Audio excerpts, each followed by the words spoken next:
All right, hello everyone. I'm Michael Hipfner. Feel free to call me Michael. This is graduate thermodynamics. So I'm assuming most all of you here are in the PhD program, right? We don't have any MS students, or is it all PhD? All right, all PhD. So I have read the syllabus. If you were eager, you could have gone online and taken a look at it prior to class starting. There's, of course, no expectation of that.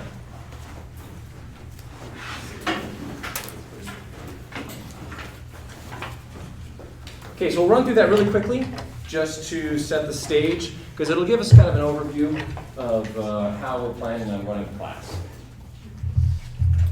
So the TA is one of the PhD students in my group. It's Mahmoud back there.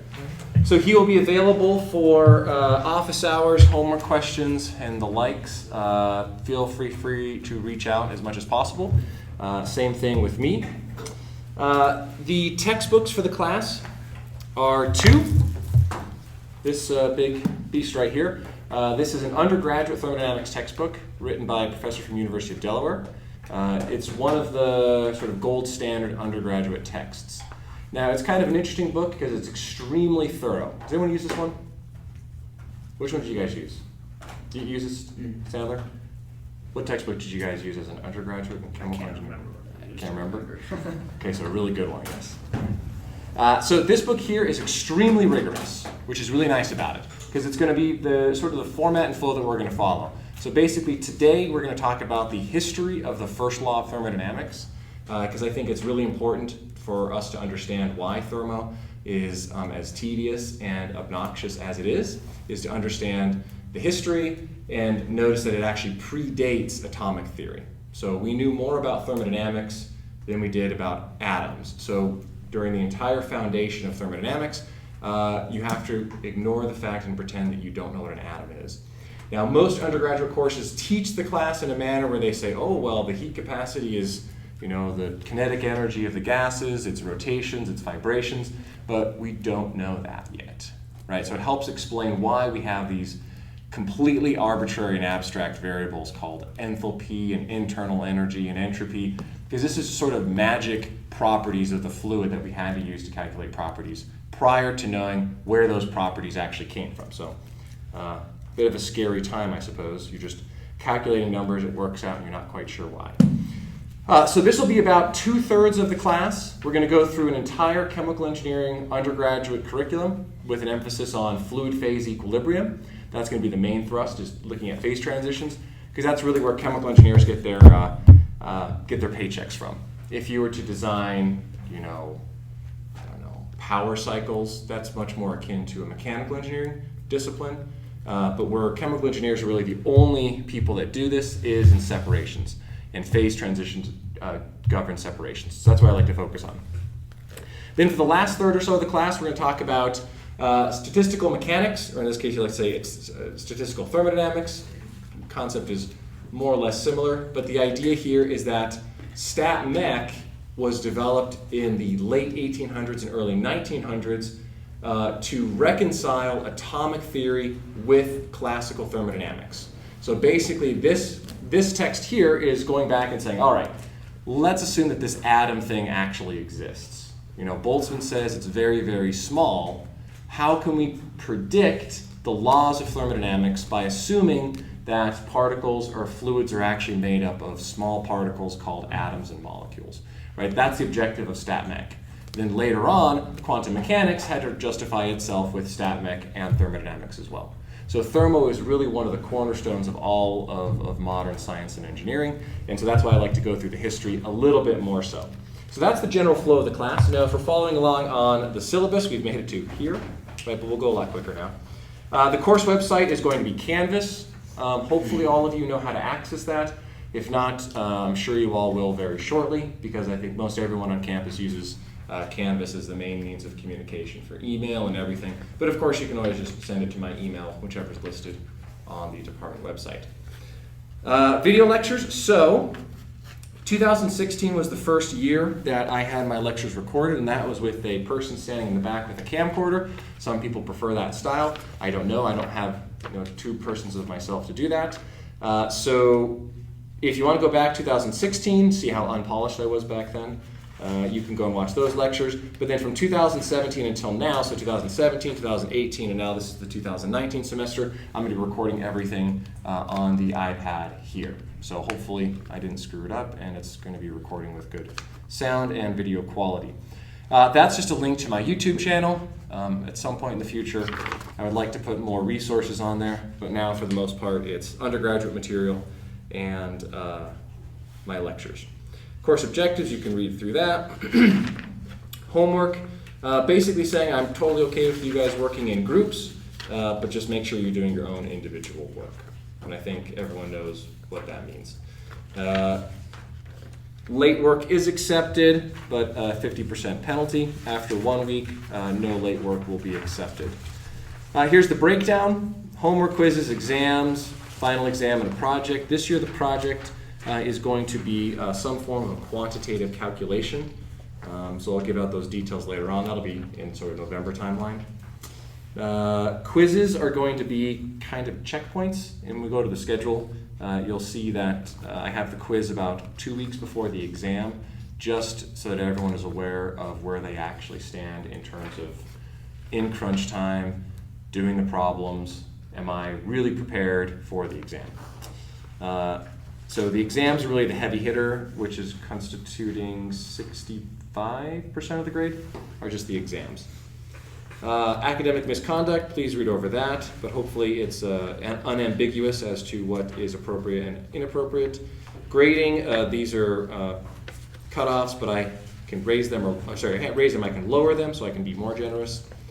Regrading, the only thing that I request for regrades, if you think we've made a mistake, is not just to hand me the paper and say, please look at this again. What I need is it in writing. So that written statement is basically highlighting what the perceived error was, why you think you got the problem mostly right. So it's basically your voice in the room when I go back and I look at the regrades to say, okay, was I too harsh? Did I make a mistake? Did you solve it a certain way that I didn't realize?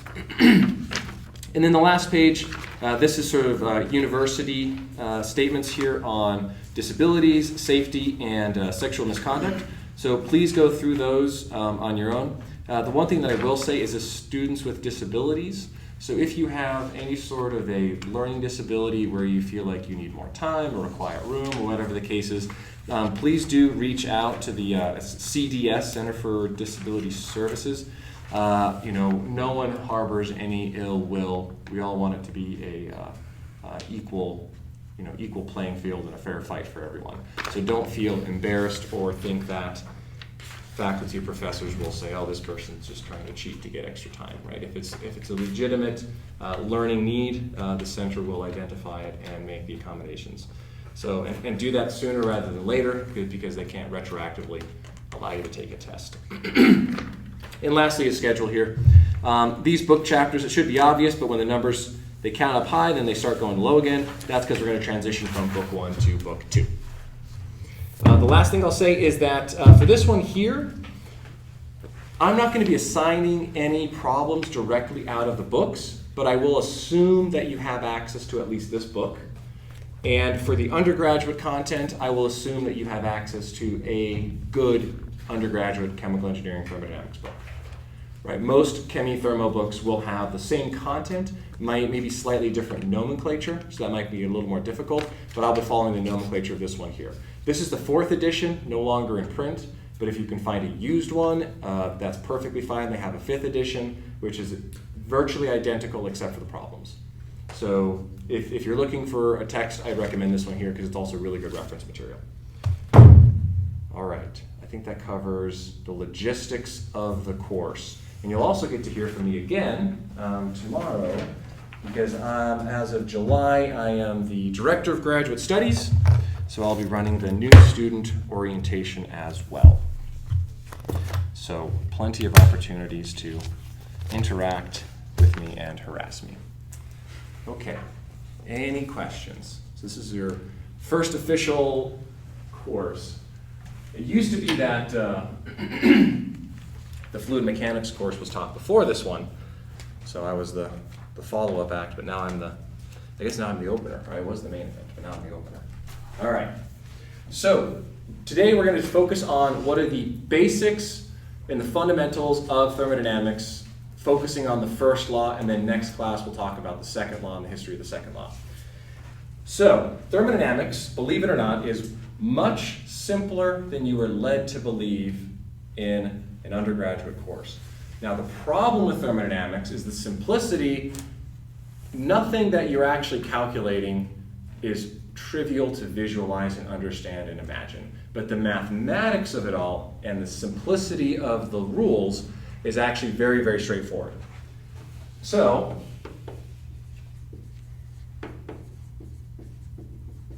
thermodynamics has one major assumption.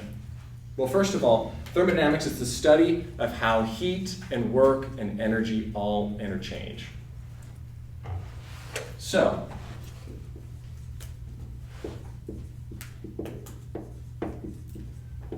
every matter in the universe, according to thermodynamics, has three basic properties. U, internal energy. S, entropy. And mass or a real volume. So you can write this in sort of fancy math, right? Everything exists in three-dimensional real space. And that's about it.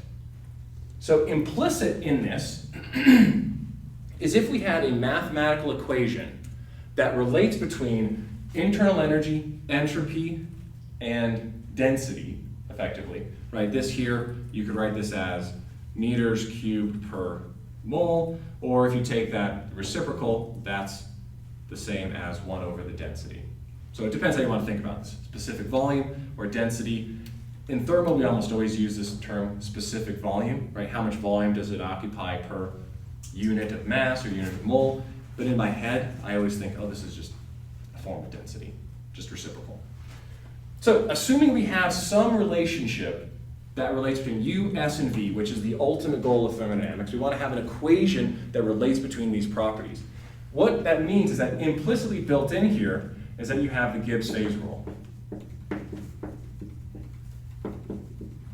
In which case, defining two variables fully defines the system.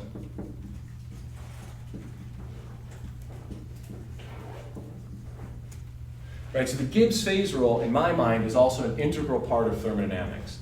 Basically, one way to think about it is you can more or less say that if there's only three variables in the universe, if you know two of them, through a relationship, the third one has to be fixed and defined. So these are our main variables. You'll notice that these are the variables that we like to work with the absolute least, right? We don't have anything that can measure internal energy. We don't have anything that can measure entropy, and measuring density is a lot harder than just measuring, let's say, mass or pressure. So all of the complexity that we're dealing with in thermodynamics is just taking these three variables that we don't have any control over. That's just how the universe decided it wants to organize itself. We have to take these three variables and then transfer them and translate them into through mathematics into units that we like working with, namely temperature and pressure. Those are by far the easiest variables to measure for a chemical process. Put a thermometer on it, put a pressure gauge, and then we can use those two variables to measure these ones that we care about. So those are the variables of the universe. So the main tenets of thermodynamics are going to be your first law. And really all this is energy conservation.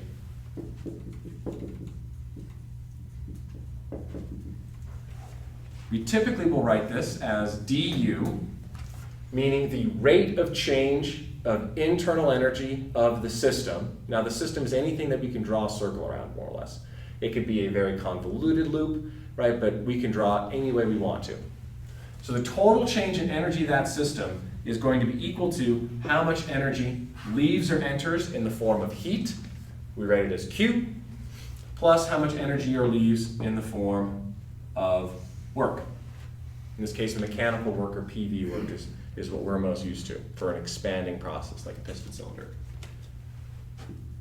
So this is the energy of the system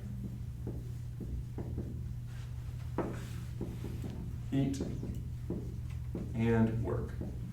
There's a difference in nomenclature here. We use a D for differential, whereas here we use like a, I don't know, small, different type of D, partial D.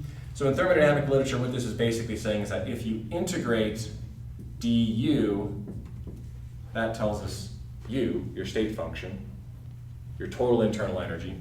Whereas if you integrate heat, this is not equal to the total heat in the system. Same thing with work. This is path dependent, this is path independent. Since energy is always conserved, it doesn't matter how much you add or subtract it. Once you know all the adds and all the subtracts, you can keep track of it. Heat and work are not the same. So that's why it's a slightly different, a little bit pedantic nomenclature. Okay, next is the second law. So the second law is generally written as such, that the rate of change of entropy is either 0 or greater than 0. But there's a couple of other properties of entropy that are critical that we'll be talking about in order for us to understand why entropy is really so important. So in my mind, the first law of thermodynamics is nice and convenient, but really I kind of view it as a rule that the universe has to follow, where the second law of thermodynamics is really the main driving force. So in many ways, I view the second law as the foundation of thermodynamics, and that the first law is kind of just like mass conservation. You can't create or destroy mass, you can't create or destroy energy. It's just kind of a rule that you have to follow in order to satisfy the criteria of the second law. But since this was discovered first, it gets to be called the first law. So in addition to entropy having to be always increasing, there are certain properties of entropy that are also important. It always has to be concave.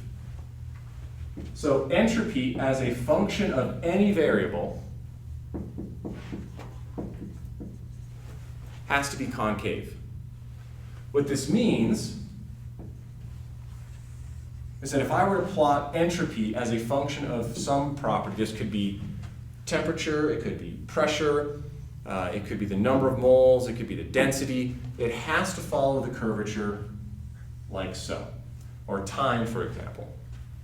There's a really important reason for this, and that falls into the last property of entropy. So entropy is equal to ds is equal to 0 at equilibrium. Combine these two right here, and that means entropy is at a max at equilibrium.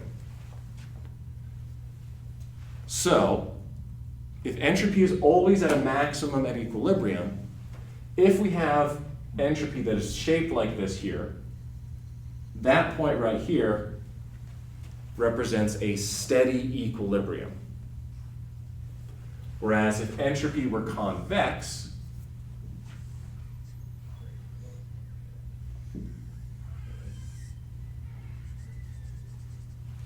this would be an unstable equilibrium. Because any small perturbation one way or the other would constitute an irreversible process where the entropy increases, which means that the system would go here to here to here to here to here to here to here to here to here, and eventually the entropy would increase to infinity, which is not good for the stability of the universe. So in order for the universe to actually have matter that's condensed or is solid or isn't just total randomness is because of the curvature shape of entropy. And we're going to be talking about this a little bit, much more so when we talk about phase equilibrium. Now the consequences of this curvature right here are actually quite significant. This means that the heat capacity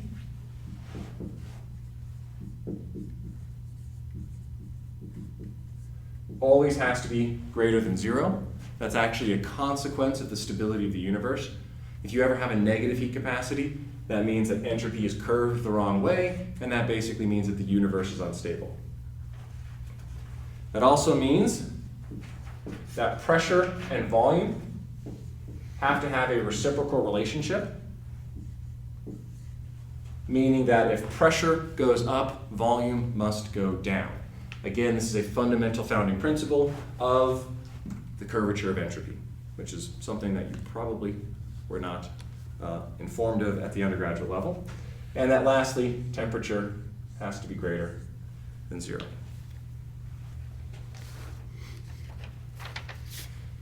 So right here, this is all of thermodynamics in its entirety. This is the basic foundation and backbone of thermo. So everything that we're going to talk about for the entire rest of the semester builds on what you see on the board right now, and that's it. So I say that this is one page of my notes is the entirety of thermodynamics. Everything beyond is just made up. That's it. It's made up, but it's made up in a way that's extremely convenient for us. It allows us to solve problems. So what I'd like to tell people is that what we're learning in thermodynamics is the system. It is the system that everyone has agreed upon is the easiest way to categorize and organize information and to allow us to perform calculations. So that's really what we're talking about. So specifically,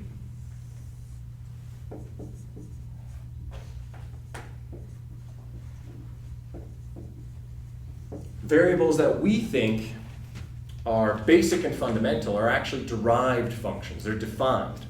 Particularly, temperature is actually defined as the relationship between entropy and internal energy while holding the density constant. Right? It's actually defined. So in terms of thermodynamics, before atomic theory, we didn't actually know what temperature was. We knew temperature meant hot, but we didn't know what hot actually was. So Boltzmann's in kinetic theory of gases was the first theory in the late 1800s to actually give us a realistic understanding of what temperature is. As we know it now, it's the kinetic energy of the molecules themselves, how hard they're physically hitting against a wall or another particle, right? But back in the days of thermodynamics, we didn't actually know what temperature was. So one thing to note here, S, for example, has units of joules per Kelvin. In the nomenclature that I'll use, the underbar corresponds to joules per mole Kelvin. Same thing with internal energy, U, joules, U underbar, joules per mole. Same thing with volume.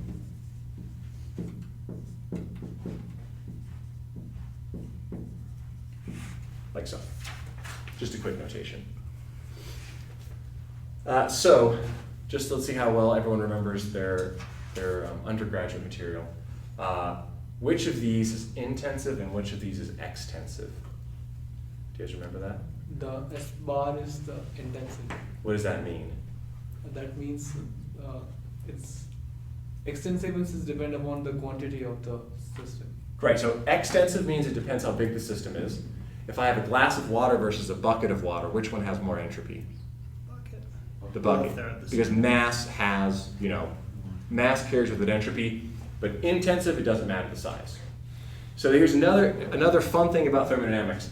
There's the implicit assumption that every system that we work with is infinitely sized. So that means that we prefer to work in intensive units. The system size is actually irrelevant when it comes to thermodynamics. So when I say infinite, that might mean like a thimble of fluid, right? Because molecules are really, really, really small. So as long as it's bigger than a couple of microns, that's effectively an infinite system according to molecule standards.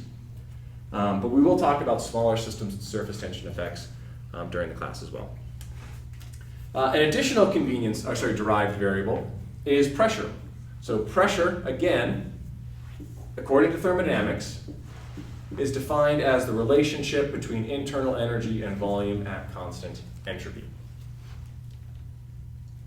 So if I increase the internal energy by decreasing the volume, that tells me how my pressure is changing in the system.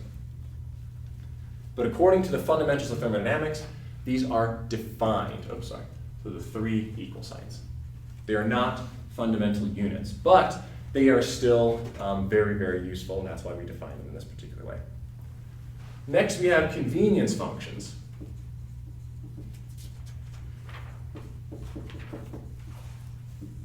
These convenience functions include enthalpy. So H, which is enthalpy, is defined as U plus PV.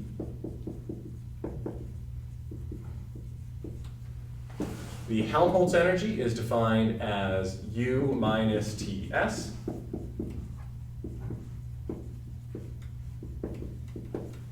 And the Gibbs energy is enthalpy minus TS, or U plus PV minus TS. And these are variables that just sort of came out when manipulating U, S, and V. Long ago, it was realized that, hey, if we just define this property called enthalpy, it makes doing calculations on open systems a whole lot easier. So we don't actually care about the internal energy, because for an open system that's flowing, it's actually easiest to consider this PV here, and so we'll make that an open system. For phase transitions, it turns out that the Helmholtz and Gibbs turn out to be the most easy functions to calculate and manipulate. Like I said, this is the system. So the ultimate goal now is the basics of thermo are in terms of U, S, and V. And we want to relate that to the real world. So we want to be able to calculate how much power we can get out of a power plant, at what temperature and pressure we expect a phase transition to occur at. We want to know what the heat capacity of a fluid is, how much energy is it going to take to heat up this stream to whatever the optimum reaction conditions are.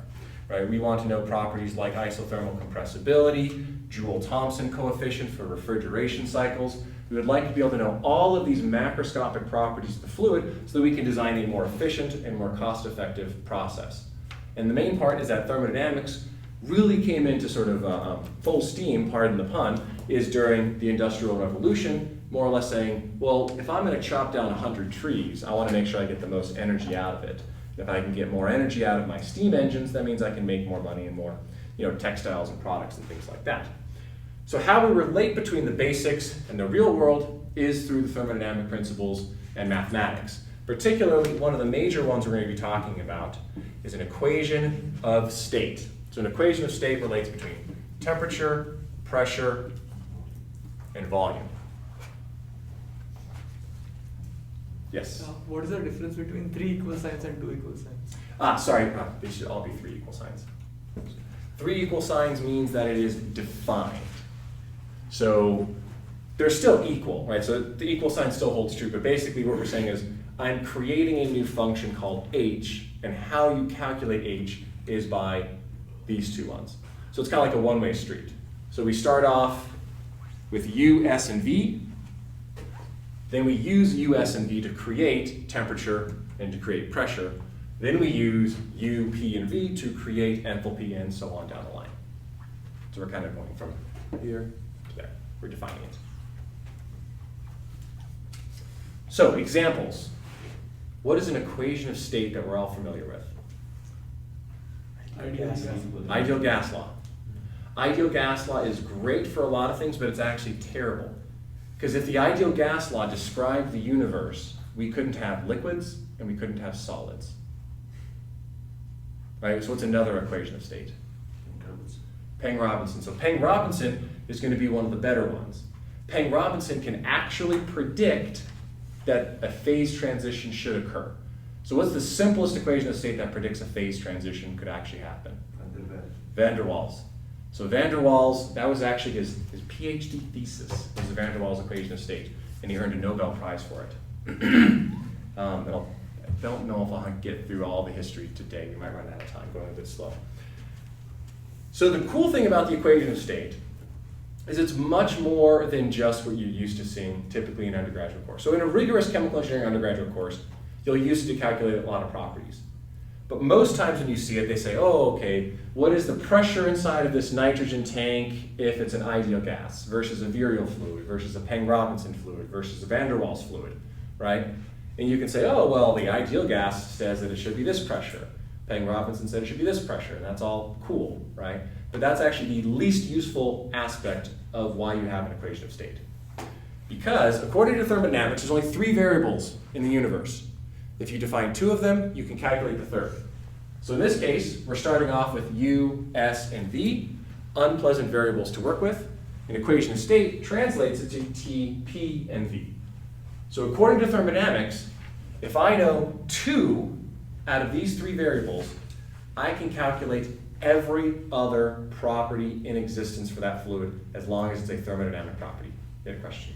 So I've seen it where you have like the number of like atoms as well as a variable, but you have like V bar.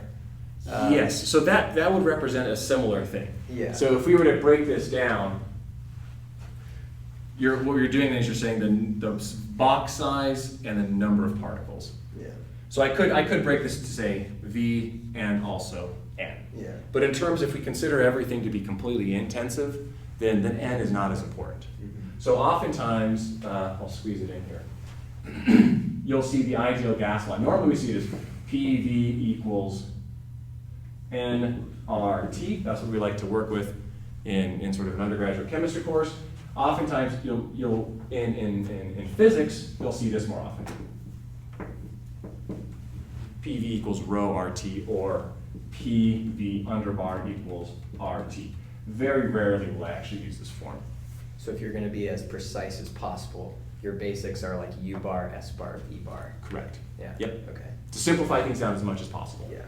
So the only time when you really have to know how big your system is if you're actually designing a real process in terms of I'm burning X kilomoles of methane. What power am I going to get if this is the inlet temperature for the steam versus the outlet temperature of the steam, right? So that's when you're going to be caring about the system size. But for fluid phase equilibrium, it's much more important to know the density of the fluid as opposed to how many moles there is in entirety. Okay, so this is sort of the basic foundations mathematically of thermodynamics. So where I think everyone gets caught up a lot of times, who remembers or you don't have to remember them, who remembers seeing or deriving them in course, the Maxwell relations, thermodynamic identities, right? What those constitute, that's just basic fundamental multivariable calculus. There's no fancy thermodynamics built into it. But the only way that you can do that kind of calculus calculations is by assuming that your entire universe is defined by three variables, right? So it's not nearly as arbitrary as it seems if you make it very clear from the onset that only knowing 2 out of 3 variables defines all properties of matter, rather than just for a single component system. When you go to multi-component and multi-phase, then it gets to be a bit trickier. Okay, so I'm going to move now into a little bit of the history. I don't think we'll be able to get all the way through. I think we can get through the history of the first law, but we'll have to talk about atomic theory maybe on Wednesday. So,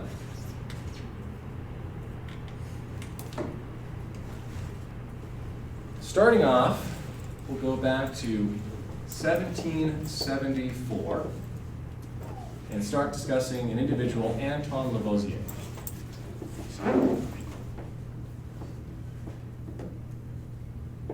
What did Antoine Lavoisier discover, let's say? Was he the microscope guy? No, he was, Whatever is created. I think you're on the right track. I know it in French. Mass conservation. And for the purposes of this class, we're going to assume that still holds true. We're going to ignore any sort of, mass energy conversions through atomic processes or nuclear processes. We're going to assume that that's out of the realm of what most chemical engineers are going to do. So how Antoine Lavoisier uncovered mass conservation is that he actually burned a solid piece of diamond in pure oxygen and then measured the mass of CO2 that came out and found that mass was always equivalent. And so in order to burn the carbon in the oxygen, he actually just used a sort of a focused magnifying glass using sunlight to burn it. So he had a self-contained little apparatus where, they knew different elements and they could separate different elements, but they didn't actually know what that meant, right? So that was still part of the understanding. So that leads us to the modern form of the law of conservation of mass. dm dt, so this is the rate of change of the mass of the system as a function of time, is simply going to be equal to summing up all of the mass flowing into the system minus all the mass that is leaving the system. So if you think back all the way back to your process engineering courses, the general mass balance or the general species balance is always accumulation is equal to in minus out plus generation minus consumption. That brings you back to the glory days of chemical engineering. So in this case, this is our accumulation, this is how much is in, this is how much is out, and we can't have any generation or consumption because it is conserved. You cannot create or destroy mass. Now this is what we call the differential form.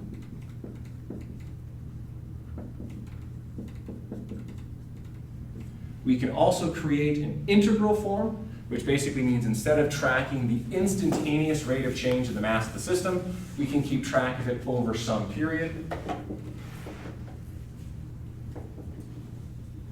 And so I'm going to write it for the mass balance because it's the easiest one, but the same thing applies for all the other balances. So basically we just integrate from T1 to T2 the differential form.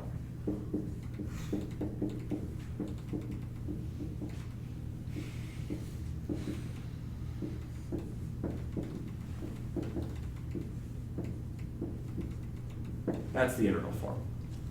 Sometimes it's easier to use. Sometimes it's easier to think about it over the time period of a day, for example.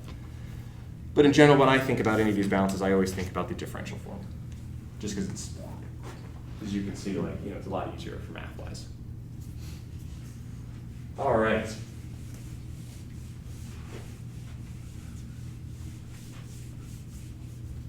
So the next consequential advancement is actually going back in time to 1638.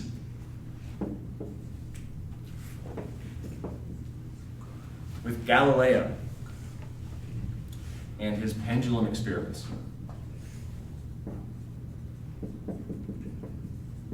So this is where the law of conservation of energy was sort of first demonstrated.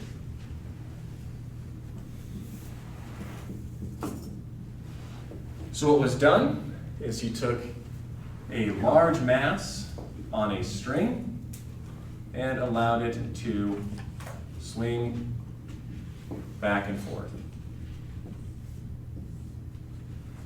Now he originally tried this with a weight, a ball rolling back and forth on a curved surface, but there was too much friction. So this is the better way to do the experiment. And the conclusion of the experiment was that energy was conserved, and that all that was happening is you were just converting the energy into different forms. So this is the total energy of the system, whereas if we start here at point A to B to C, at point A, we have no kinetic energy, it's all potential energy, so that means the kinetic energy would go up like this to a maximum at B, and then we'll go back down. Let's see, so A, B, C. This one is the kinetic energy, and then the potential energy.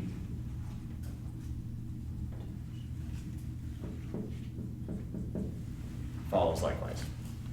But the sum of these two always equal to the total energy in the system, and energy is conserved.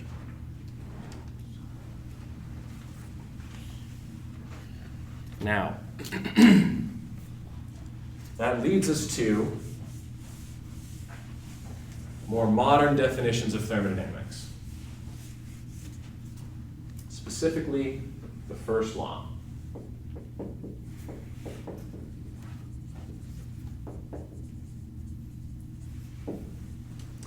So in defining the first law of thermodynamics, here we kind of have two forms of energy that we're keeping track of. Kinetic energy, which is the movement of a particle, which I think most everyone knew that was energy, throwing the baseball, for example.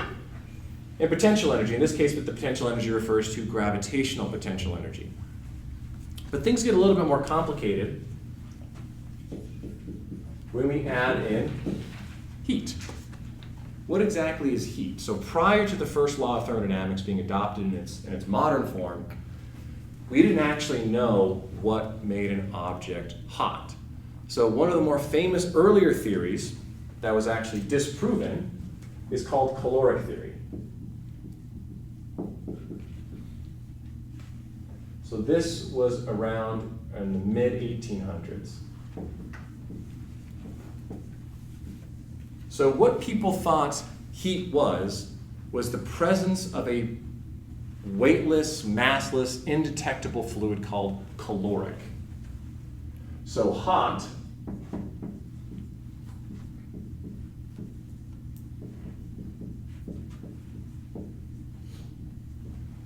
was a material, it's not very clear, with this fluid called caloric, and cold was without caloric. And the key feature of caloric theory, which made it actually somewhat useful, right? So Joule, right, who's kind of the founding father of the first law of thermodynamics, Joule used caloric theory to derive oh my gosh, what am I blanking out here? I got it in my notes. The Carnot cycle. So no, Carnot used it, not Joule. Carnot used it to derive the Carnot cycle. So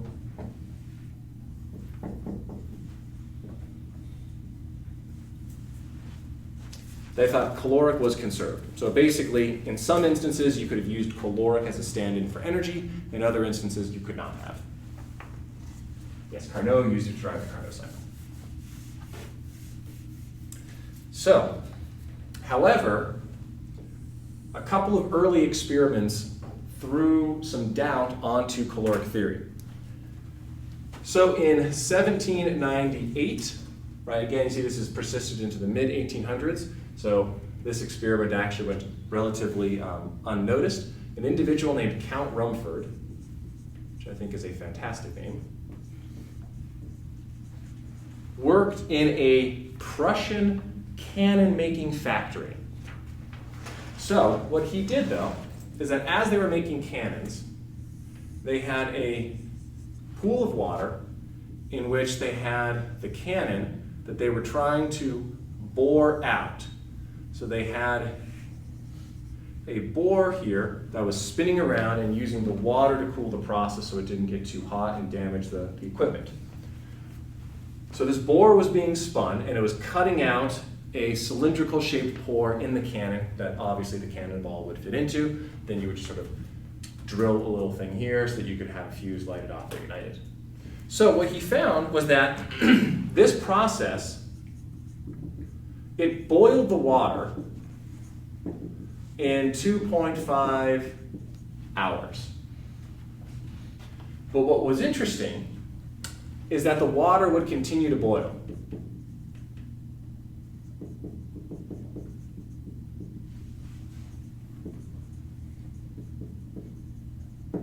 Now, the significance of this observation, according to Count Rumford, was key evidence that caloric theory was inaccurate because he could continuously produce heat.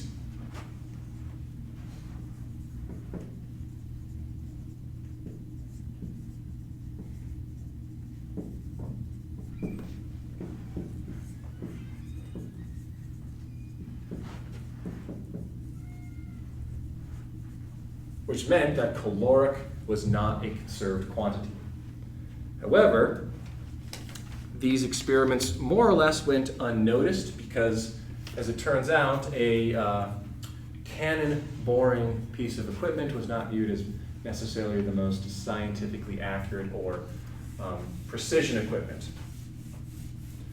The same idea is what James Prescott Joule in the 1840s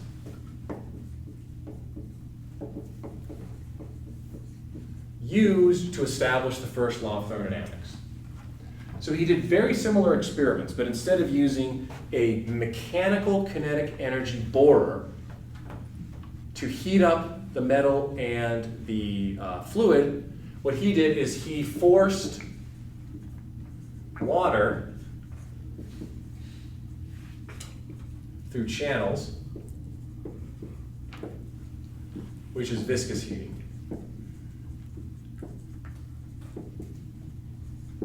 And he found that mechanical energy and heat could always be interchanged. So he did this a number of ways.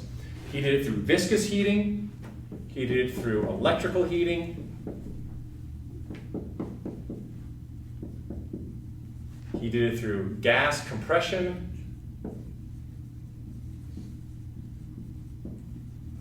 and found in all instances that heat and work and energy were all always related and always conserved. And this is really the starting point where we realize that heat is really just a different form of energy. Same thing with mechanical work. Okay, we've got about 5 minutes, so maybe I'll give a really abbreviated introduction to atomic theory. We can go into a little bit more details maybe on Wednesday. So, everyone thinks that thermodynamics is just filled with all sorts of arbitrary variables that are difficult to understand, hard to define, and incredibly tedious to work with when you're an undergraduate. But let's think about the alternative, right? So in this case, we had thermodynamics. Let's see, summarize here. The first law was developed from about 1638 to about 1840. This is the discovery of the law of conservation of energy from Galileo to Joule, sort of putting it into a much more finalized form. The second law, which we'll talk about later this week, was actually formulated in between about 1850 to 1910. However, atomic theory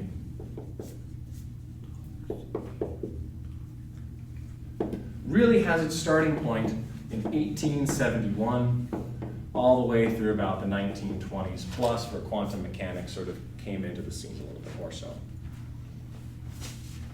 So the notion of an atom or that fluids were made of small particles, absent Greek philosophers, which didn't really have any evidence to do so, started with John Dalton, who I believe is oftentimes referred to as sort of the father of chemistry. And he lived from 1766 to 1906. No, sorry, no, that's wrong. That's Boltzmann. I was like, whoa, that seems like a long time. 1844, much better. So what he discovered is that elements are always present in the same ratios.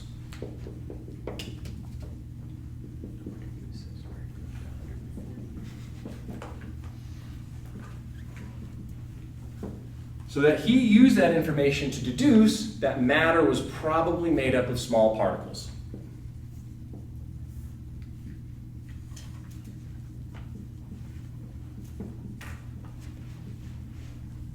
However, that wasn't necessarily the case. They kind of viewed it could have been like a recipe, like a cooking recipe, just add a little bit of this and add a little bit of this. It doesn't have to be small particles, you just have to know that they're mixed in a particular ratio.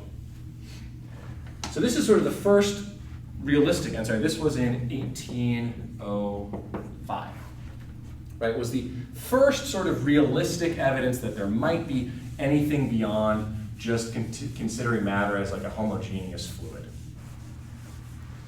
But the real evidence for atomic theory was with Boltzmann and Maxwell, so Ludwig Boltzmann.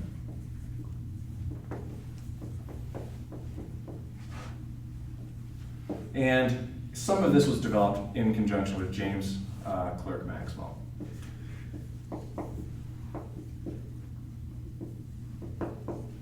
And Boltzmann lived from 1844 to 1906. So in 1871, Boltzmann and Maxwell developed the kinetic theory of gases.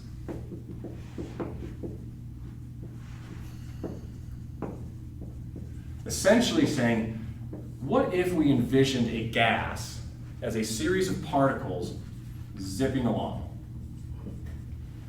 They're going to have some distribution of energy. So if we have, let's say, this is the density of states.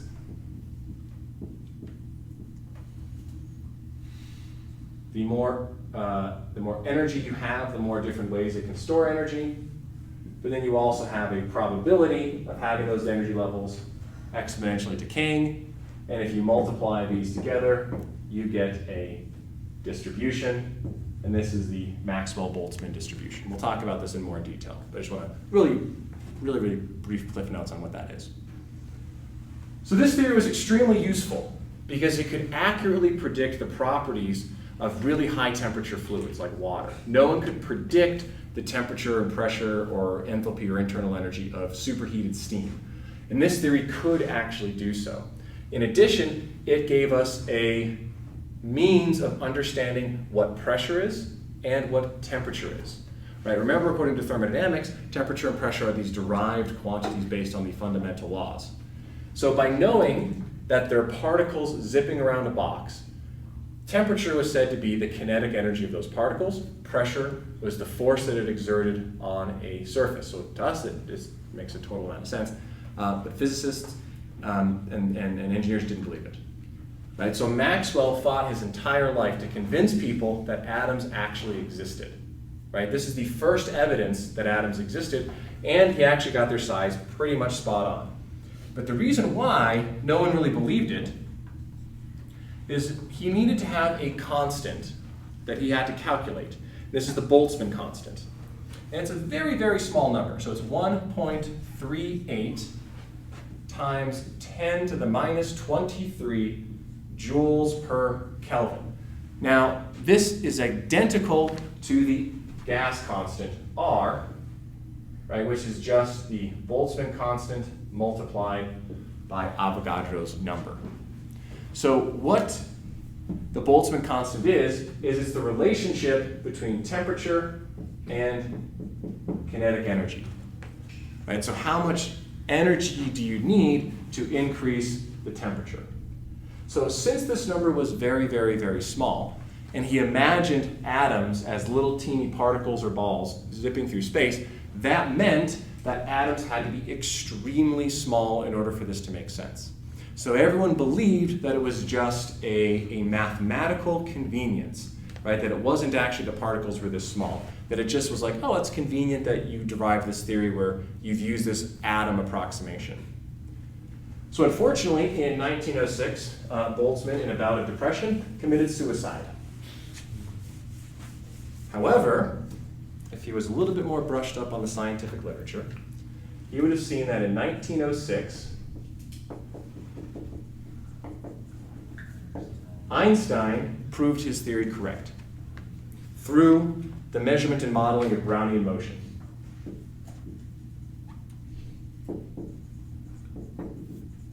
So what Einstein did